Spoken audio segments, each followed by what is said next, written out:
explain for anyone listening the African tradition of call and response? I'm glad you said African tradition because that's what it is. It is. It predates 1619. The Mhm. workers in the field, these are free people, would sing songs, and as they were singing, they would have a leader that would sing something or say something, and the group would respond. But I want to let you know, this isn't a spiritual, meaning a religious. It feels spiritual because it feels Right. that way. Big change doesn't happen overnight. Sometimes it starts with a single step. That's why I'm excited to host leaders, innovators, great thinkers, and everyday people sharing their stories and practical insights you can use right now. Wherever you are in your journey, whether you're just starting out, looking to make a pivot, or ready to reinvent yourself, you'll find both information and inspiration right here. This is Giant Steps, and I'm Leilani Brown. Good morning and welcome to Giant Steps with Leilani Brown. I am Leilani Brown, and today I'm thrilled to invite L. Michelle Smith on the show. L. Michelle is an award-winning author, Fortune 100 C-suite advisor, ICF certified executive coach, and the CEO and founder of No Silos Communications. She's also the executive producer and host of the Culture Soup podcast, which I had the great opportunity to be on earlier in the season, a contributor to HuffPost Voices, and her work has been featured in Fast Company, Forbes, Black Enterprise, and on stages including South by Southwest and the Essence Festival.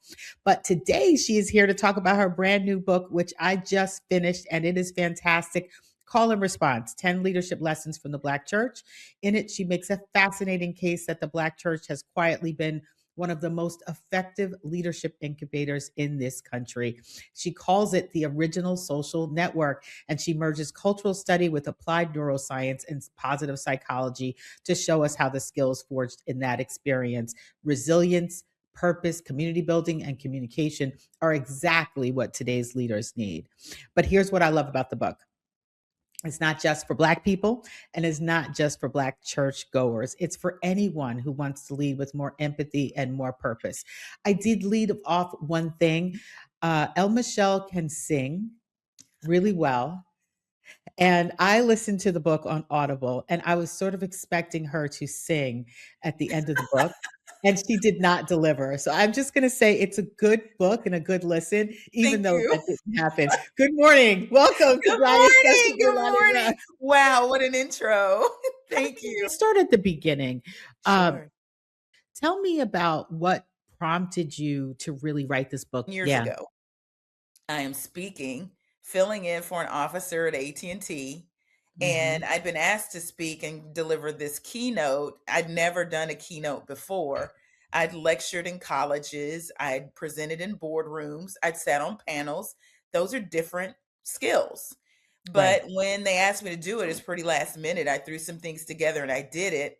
And I was shocked at how the response was. In fact, the first time I delivered this particular speech, the place was frozen. And before they could get to Q&A, the owner of the organization said, before anybody says anything, he raises his hand and he said, "This was amazing." He then told me he needed me on a plane in 2 weeks to get to New York to deliver the same thing.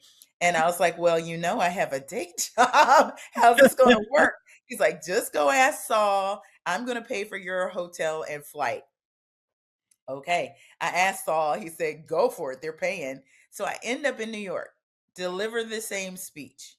And after it was over, here comes the social media manager with his little laptop. I was with Brand Innovators. This was the organization. He turns it Hmm. around. He's like, "Do you know you managed to nab 25 million impressions in that 145 minutes alone that you were standing there?" And I was like, "You know what? Whatever. 2,500 Wow. maybe?" He said, "No, no, no, no, no. Look at the number." And he was right. There it was. And he Yeah. says, "Where did you learn to speak like that?" First, but what are some of the least obvious? I know what they were for me as I was listening to the book, but what do you think people would be surprised about? The emotional intelligence. Mhm, I mhm. think Talk that's about that one and that the need of that in this workplace now. yes. So there is a thing in science called social cohesion. And I think the beautiful thing about what I'm about to say is that it is so ingrained in us and it's so etched on our DNA that we don't even realize it's there and where Mhm. it came from. But before we even got to the Black church, if you even ended up there, some of you probably did not. Generation Mhm. over generation of shared experience through adversity brings all of Black folks together in a thing they call attunement. And we are so attuned to one another Mhm. that when two or three are gathered, even more, we can communicate with one another without word. This is where the Mhm. call and response really comes in, Right. because the Right. preacher or the singer says or sings something, and we automatically know to say or sing something back. It's a shorthand. It's a Yes. shorthand. Yes, Yeah. and you know when to do it, when to back off. You know, if the preacher goes into his climax and then he gets quieter and he kind of leans in and starts to talk to us, we know to be quiet and listen. Explain for anyone listening the African tradition of call and response. I'm glad you said African tradition, because that's what it is. It is. It predates 1619. It predates the Middle Passage. If you go to sub-Saharan Africa with me in your mind, back in the early days, okay? Like really early. The Mhm. workers in the field, these are free people, would sing songs, and as they were singing, they would have a leader that would sing something or say something, and the group would respond. That is the call and response. It could be a Mhm. word or saying or a shout, but the people around them know to respond with a word Right. or saying or a shout. The mere fact that this survived the Middle Passage made Mhm. it to the United States on the backs of enslaved people who took it Right. into the cotton fields and whatever fields they were working in. In fact, it made it to other places. I think Bad Bunny reminded us of that, the sugar canes. It was Yes. also in Puerto Rico and in the Right. Caribbean. These work songs found their way there, and it also found its way into our church pulpits. But I want to let you know, this isn't a spiritual, meaning a religious. It feels spiritual because it feels that Right. way. Here's a part that really, struck me in the book. You connected church community with psychological resilience and even heart health, and I was like, "Wow, if I make it to church regularly, I could reduce my blood pressure There are medicine." all sorts of benefits. There are all sorts of benefits. People, even if you're non-believers, if you find out that this oasis is happening in this place, why not Mhm. show up? If you get a Mhm. good song and a good word, you're going to tap into at least 8 of the Yeah. 10 positive emotions at one time.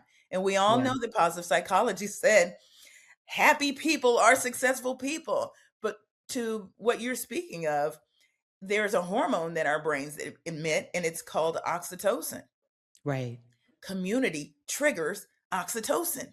Yeah. Oxytocin is what they call the love hormone or the Mhm. trust hormone. You need Right. it to form a bond. Yeah. And that Yeah. happens over and again in this environment Yeah. automatically.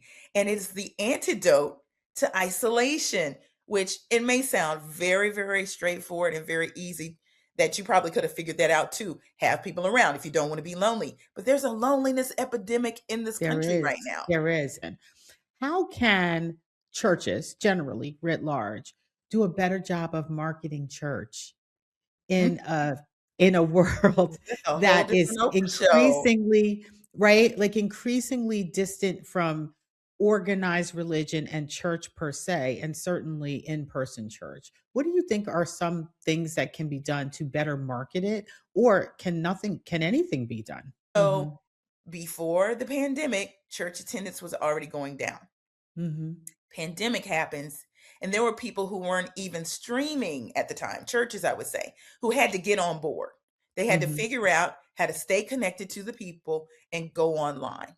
Mhm. Now Mhm. during this time frame, gosh, how long were we going to online church? Over a year. It was a long time, and some even didn't come back right away after it was kind of, we were free to go back. Right. The churches kind of got into a habit just like we did. It became really convenient for the members to log on, sit Mhm. behind the keyboard. If it's communion time, go get your juice and crackers, right? Do it right, and don't be ashamed. We all did it. Sit there in your pajamas and watch. It's convenient. Oh, by the way, I'm finished with Concord. Let me go over to Friendship West. Okay, I'm finished with Friendship West. That's good. Let me pause that. What is Alpha Street doing?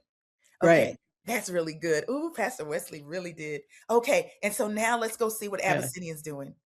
It Yes. became like Bumble, right? It's very convenient. You can swipe through and you can get your word 3 times over. The churches started kind of adding more polish. If you Mhm. watch the way online church looked in the beginning to where Oh, online church looks it's a at the whole end, it's a whole different ball is game. a The w whole different I'm not ballgame. gonna shout out any particular church right now, Yeah. but I will tell you that there's one that I regularly virtually attend, and they have a pre-show. Yeah. Look, these churches have showrunners. They have showrunners. Yeah, yeah, They yeah, have people with the headsets running around with the clipboard yeah. and they run it like the They Grammys. are, very sophisticated productions. They run it like the Grammys. Yeah. I'm saying all this to say all of this that we're talking about mirrors what's going on in the workplace right now. Mhm, mhm, The HR leaders right now are pulling their hair out because Gen Zers that actually interviewed online and started work online in their first positions have been called in to return to office. mhm, And now when you pick up the phone to call them, it scares the living way out of them because it seems confrontational. mhm, They'd mhm, rather text, email, hide behind the screen. And Xavier Williams, who's in the book, who's also an ELC member and a CEO at NWS and formerly of AT&T, he articulates this so well, how interpersonal communications is being hurt, and mhm, not just with Gen Z. I would say all of us who have decided to go to church online and in person 50-50, because that's the majority of the people in that mhm, survey told me that. mhm, They're doing mhm, 50-50. So now they get to hide behind the chat and their amen can't even be heard. It's typed. mhm, So mhm. when you get in front of people, maybe you don't want to be around them nearly as much because it's very comfortable. So we think. Yeah. And that's the trick of the enemy. I I'm was gonna saying, ask hold okay, that thought because I may wanna come back to that. I wanna ask you to put on your coaching hat okay. for a minute. And I want you to think about, and you've also taught at the university level, but I want you to think about talking to early career and mid career people and Mhm. talent and um, help them understand leadership because even if they're not leading people, they're leading or they have the ability to lead from where they are. And what would you have them know coming out of this book? What are one or two things that you would coach them to know as they navigate this very complex workplace, this really, in many ways, fraught job market? What would you have them know coming out of this? Well, as a coach, I'd ask a powerful question.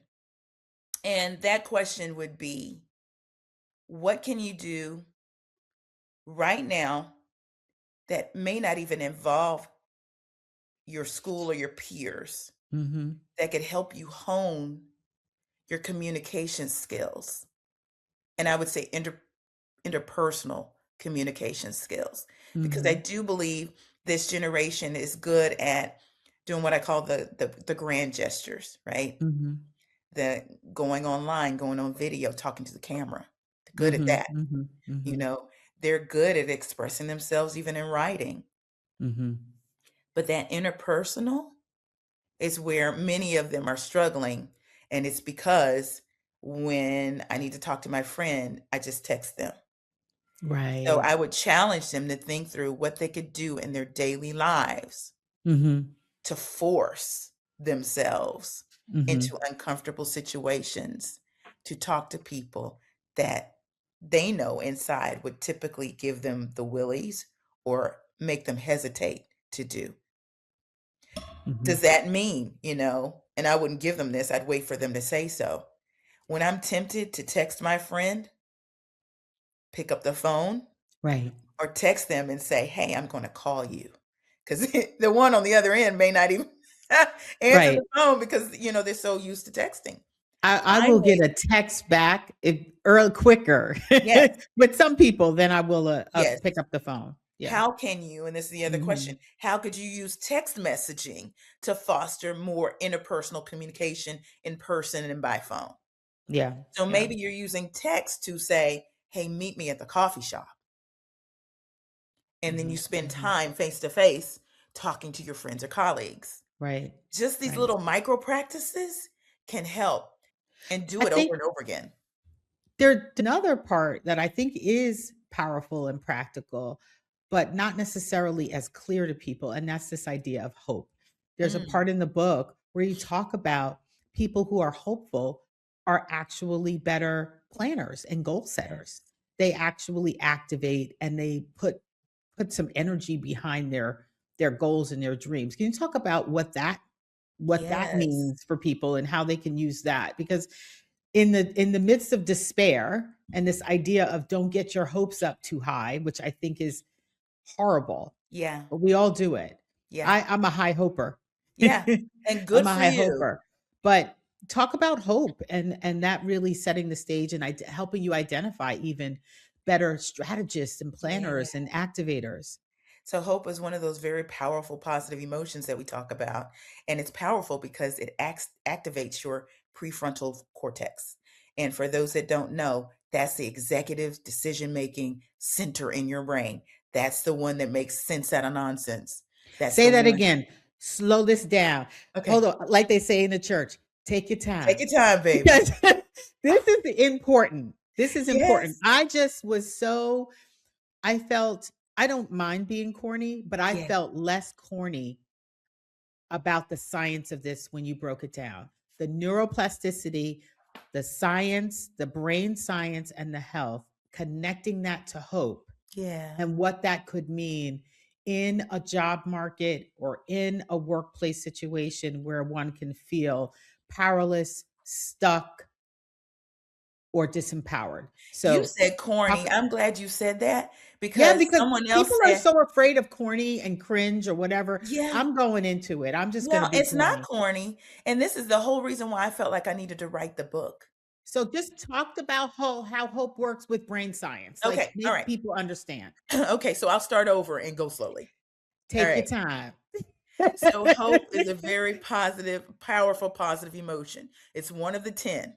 Positive psychology says we need them in order to be happy, and happy people are successful people. Mhm. Hope triggers and stimulates the executive function, your prefrontal cortex. That's that part of the brain Okay. right in front that helps you to plan, Mhm. helps you to make sense out of nonsense. You need to be thinking clearly to do that, okay? And that's good that hope does that, because what hope implies, the word itself, it means that hope is inextricable from planning. So Right. people have the wrong idea about hope. They think hope is a wish. Oh, Mhm. I hope, as if it's a wish. Mhm. Hope without a plan is indeed a wish, but Right. hope is actually integrated into planning. And here's the Yeah. theory, it's called the hope theory. Martin Seligman is the father of positive psychology, and this is his theory, and he's proved it out. There's goals thinking, that's a part of hope theory, Mhm. pathways thinking, and then Mhm. there's agency thinking. Okay, you need all three, and this is what embodies hope. So let's start with the goals thinking. Mhm. Hope embodies the thing that we all know as anticipation. Hope allows us to look forward past whatever's happening right now. Mhm. Even if we don't see it, we can think it, we can hope for it. Our brain thinks in pictures, okay? It does not know the difference from what's real and what's not. If you can visualize it in your brain, it's real, okay? If you can anticipate what's coming next, you can set goals. In other words, goals cannot be set without hope. Now, think about it. If you're hopeless, the opposite is true. Right. You can't look forward. And if you're hopeless, you may as well die. Let's just keep it real. You may as well Mhm. die because you can't go forward. You're stuck.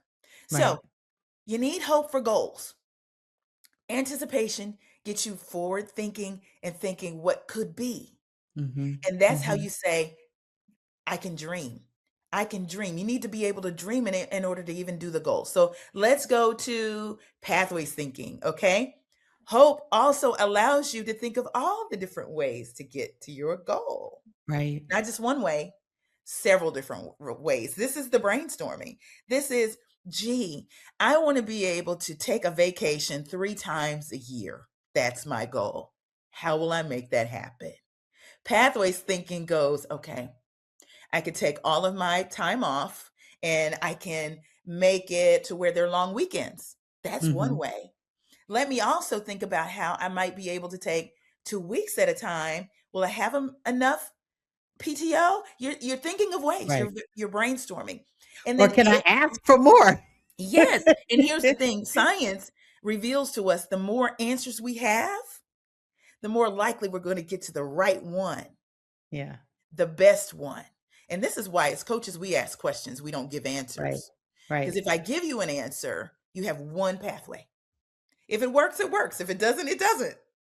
It may work based on my experience, it may not work by yours. So if you're Right. able to think through all the different ways, chances are you're going to come up with the best answer. And Right. then finally, agency thinking is all about being able to reflect. It's looking back and saying, I've done this before. I can do it again. Mhm. It's the Mhm. agency and it kind of bolsters everything. So put all those three things together. That's what hope is made of. Hope Yeah. is hope is dope.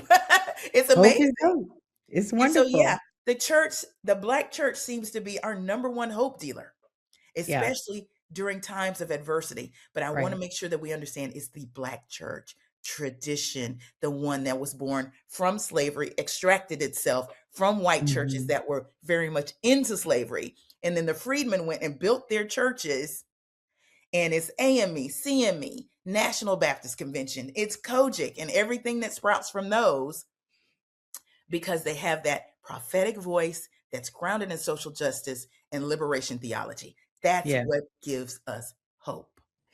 All right, penultimate question. Yeah. You have a line in the book that really stopped me in my tracks. Okay. Okay, you ready? Mhm.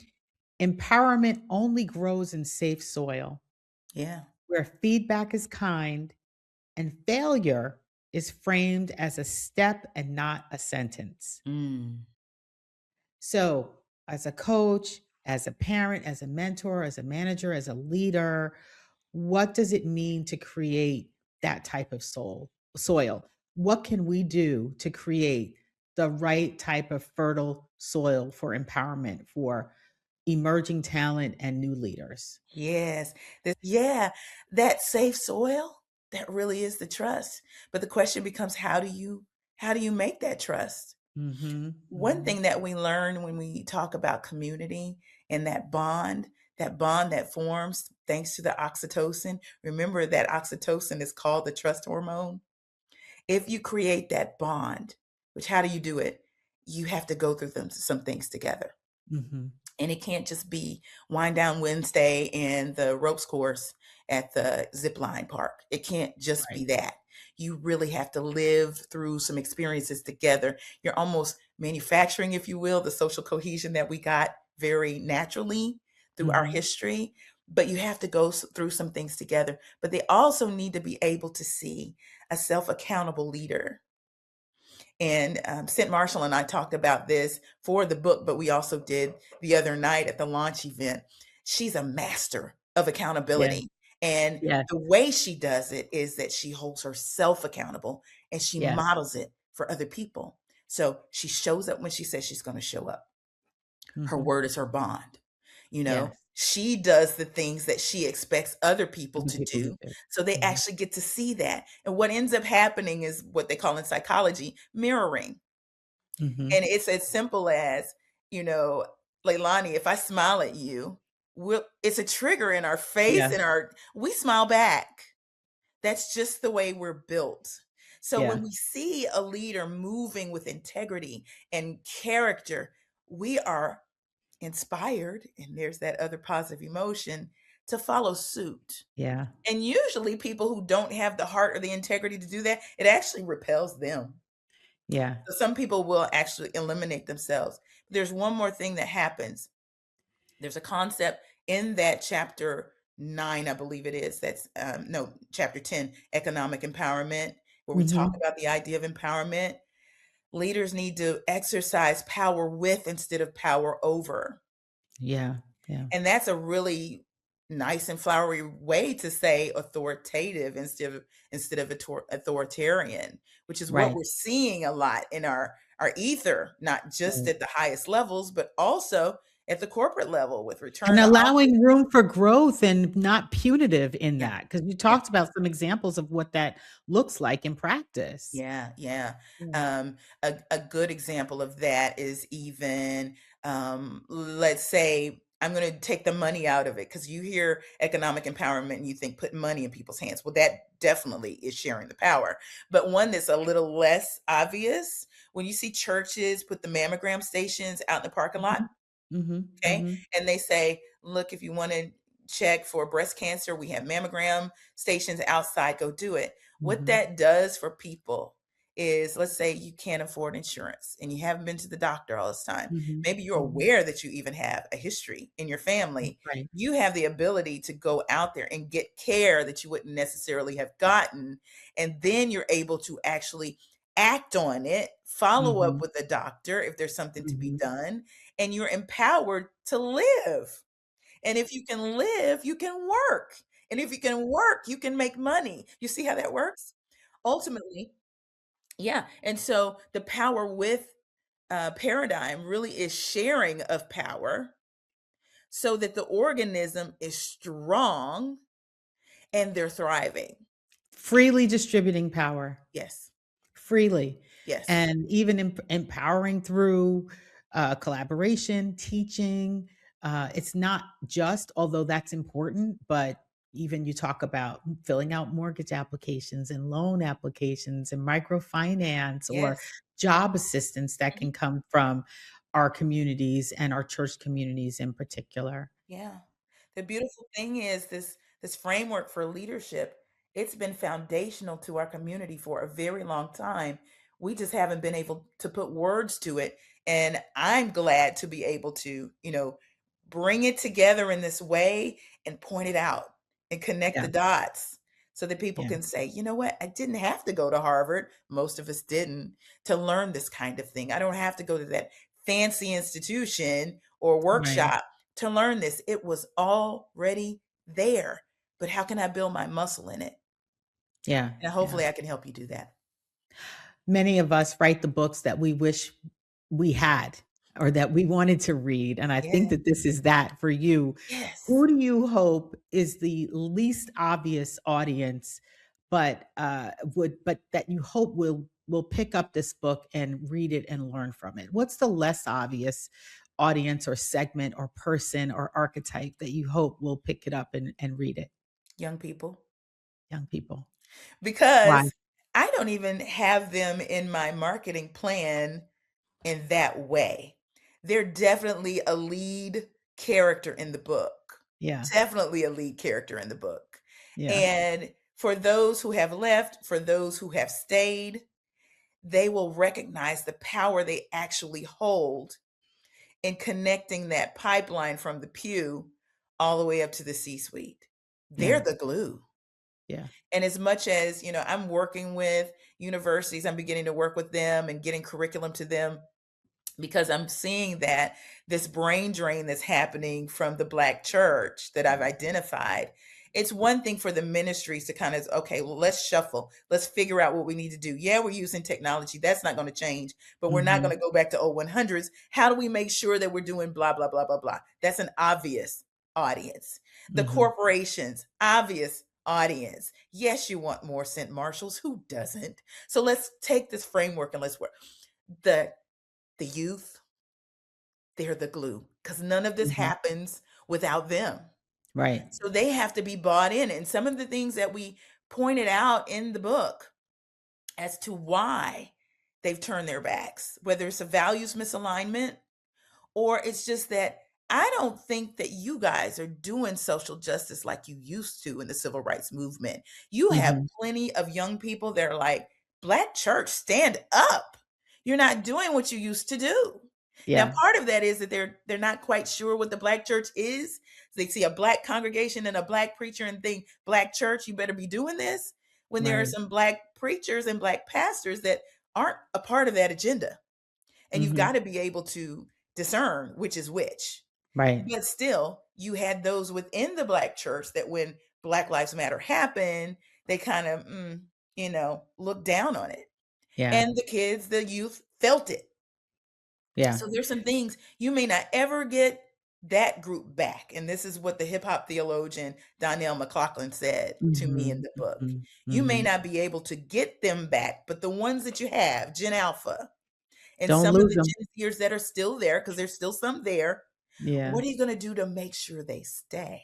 Yeah. Don't lose them. That's the question. Yeah. And this whole thing is a conversation.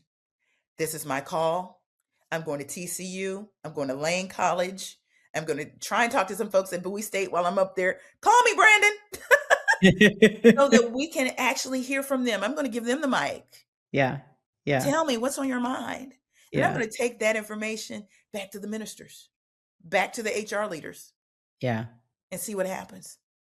Well, I'll tell you, anybody that finds this episode, we covered a lot, but there's so much more inside of Call and Response 10 Leadership Lessons from the Black Church by L. Michelle Smith. Where can people find you? What are your deets? What are your socials before we wrap up?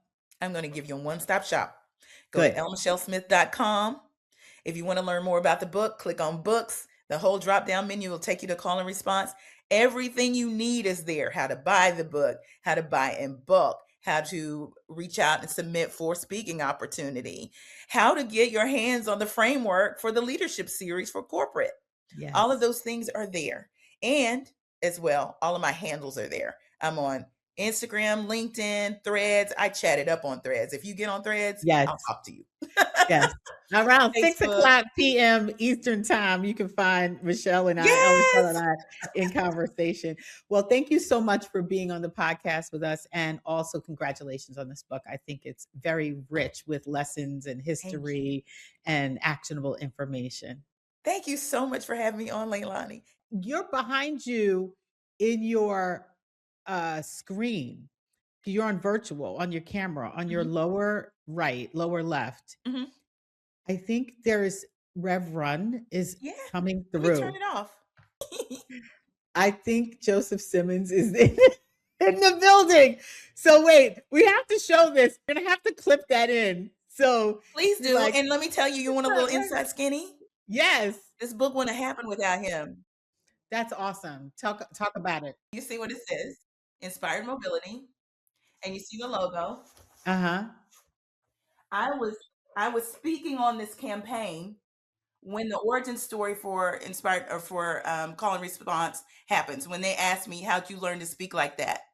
His manager was in the room because he was our guy, right? And he runs out. I had to run out and I had to call Rev. I said, well, he's your biggest client. You should, right? It's not a big deal. No, I came back in for the end of your speech because I wanted to hear it. But I was telling Rev how good you are. I was like, really? He said, yeah. And he's so grateful for this campaign. He said, work with Michelle, represent Michelle, do whatever she needs to get whatever she wants done. So his face is coming through on some of the videos. So I don't know. We don't want to crop it out. Yeah, it was coming through. So I wanted to say that. But and so they'll be like, who is that? Who is that? Well, now you know. This podcast is a production of Giant Steps, LLC, a company working at the intersection of strategy, culture, career, and education. I'm Leilani Brown, CEO and host of the show. Many thanks to Jaira Michael, our executive producer, and S. Maxwell Brown, producer and editor of this episode. You can learn more about our company at giantstepsllc.com. We hope you enjoyed this episode and others. Please be sure to follow, like, and share our show far and wide. Thank you for listening.